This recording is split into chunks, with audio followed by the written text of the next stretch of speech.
hormati Bapak Ibu Dewan Juri, yang saya hormati Bapak Ibu Panitia Penyelenggara, yang saya hormati Bapak Ibu tamu undangan, dan teman-teman semua yang saya sayangi. Hai teman-teman. Hai Dewan Juri. Perkenalkan, nama saya Atika Zahra Ratifa dengan nomor urut 12. Hari ini saya akan membawakan cerita legenda dari Berau yang berjudul Lamin Talungsur yang ditulis oleh Bapak Saprudin Itur dalam buku beliau, yaitu Si Ayus Putra Rimba Raksasa, yang diterbitkan oleh Pustaka Pelajar. Buku ini saya pinjam dari Dinas Perpustakaan dan Kearsipan Kabupaten Berau. Yuk kita simak ceritanya. Lamin talungsurlah nama rantaunya. Lamin adalah rumah orang Dayak yang panjang, besar, dan tinggi. Di rumah Lamin ini tinggal sekian banyak orang, masing-masing keluarga dengan masing-masing bilik sederhana. Bilik itu membatasi keluarga satu dengan keluarga lainnya. Di antara sekian banyak orang yang tinggal di rumah Lamin ini, ada tinggal seorang janda. Janda itu telah ditinggalkan suaminya saat anaknya masih sangat kecil. Namanya Ibu Minai. Ibu Minai memiliki 2 orang anak yang sekarang sudah besar. Anak yang pertama berumur 9 tahun, perempuan bernama Man'a. Sedangkan adiknya baru berumur 6 tahun, laki-laki bernama Jikjiu. Kedua anak itu selalu rukun.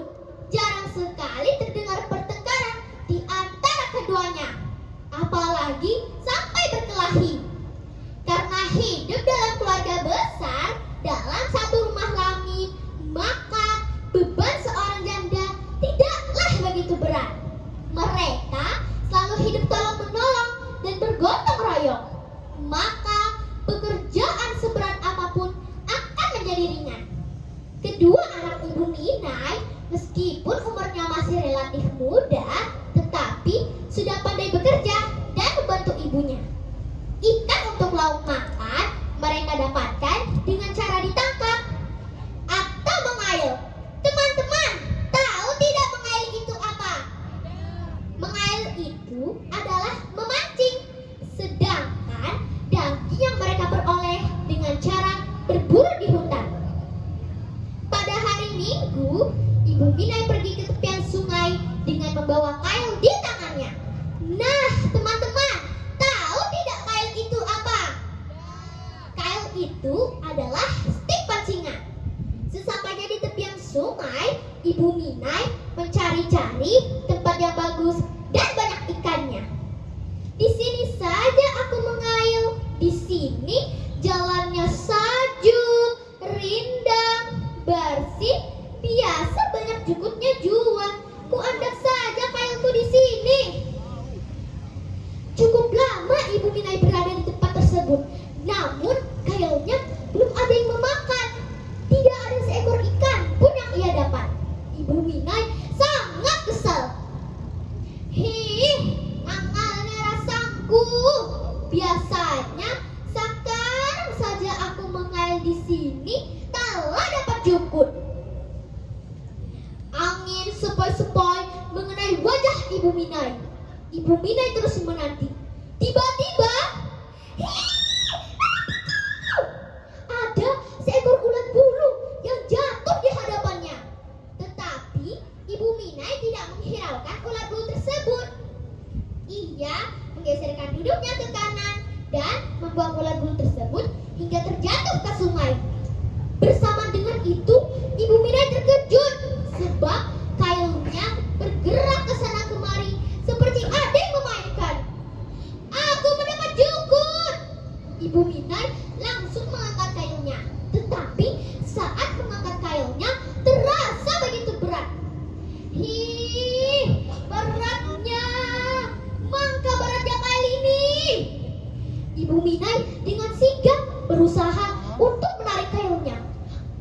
Kemudian ada seekor ikan menggeliat-geliat karena tersangkut mata kailnya. Ikan itu sangat besar, kulitnya licin tanpa sisi, bersirip, warnanya hitam mengkilat seperti belut. Dalam bahasa Berau, ikan itu bernama jalau atau dikenal dengan nama mersapi. Ikan jalau sangat besar, cukup untuk dimakan sampai 3 hari. Setelah berberes, Ibu Minai langsung bergegas pulang. Sesampainya di rumah, Ibu Minai langsung membersihkan ikan jalau dan memotong-motongnya hingga menjadi beberapa bagian. Nah, teman-teman, salah satu cara yang paling mudah untuk memasak ikan tentu saja dengan cara dibakar. Harum jalau yang dibakar tercium sekeliling langit.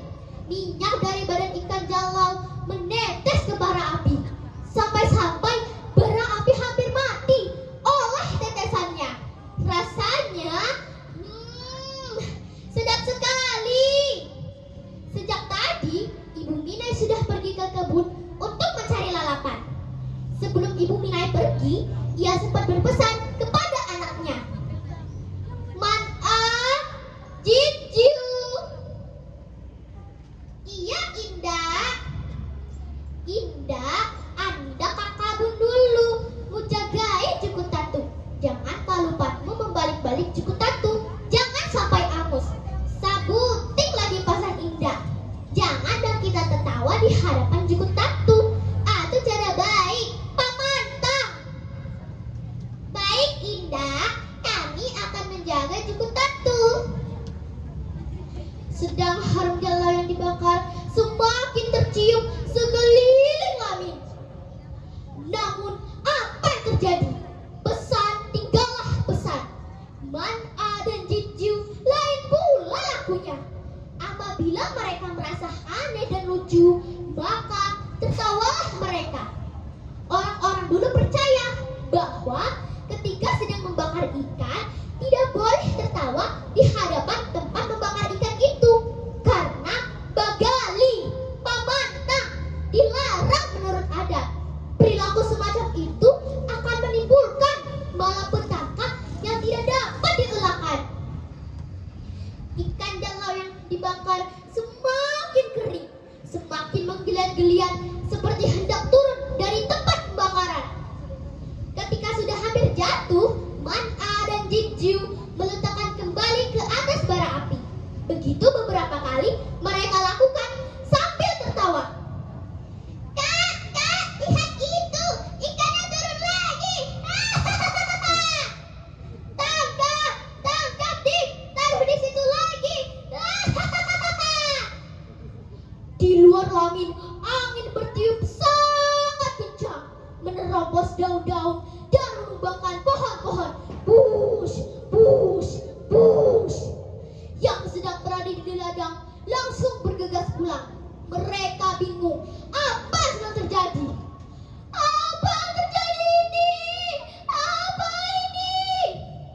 Ikan jalau pun murka dan berkata, aku telah kalian siksa. Aku telah kalian potong-potong untuk dijadikan makanan. Tapi mengapa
Suara teriakan ketakutan histeris terdengar sepenjuru langit. Tolong! Tolong! Tolong! Anak-anak mendekat ayah dan ibunya, tetapi tidak dapat jauh dari langit yang siap tenggelam. Tapi apa kunun jadi akhirnya, turunlah imbun cara tak kira, kampung balungsur ke dasar sungai, adi dindang ya tu susu renyala minta lungsur. Nah, teman-teman, begini kelanjutannya. Dalam waktu yang singkat, Lamin beserta isinya turun ke dasar sungai bersama ikan jalau. Ikan jalau berenang dengan bebasnya, seolah tidak terjadi apa-apa dan tidak cedera sama sekali. Lamin pun tenggelam dan menghilang ke dasar sungai seperti ditelan bumi. Nah, teman-teman, dengan kejadian tersebut, maka tempat itu dikenal dengan Lamin Talungsur. Dibuktikan dengan sungai menjadi lebar dan membentuk teluk. Konon tempat tersebut sangat angker. Kalau kita melewati tempat itu pada malam hari, kita tidak boleh berbicara sembarangan atau menimbulkan suara gaduh, karena pada malam Jumat tertentu akan nampak rumah Lamin di dasar sungai. Tamat. Nah, teman-teman, pesan dalam cerita ini adalah kita harus jadi orang yang amanah. Jangan yang kita paningal dengan pasak orang tua. Bujurkan abis ya.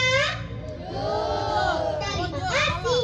Assalamualaikum warahmatullahi wabarakatuh. Terima kasih.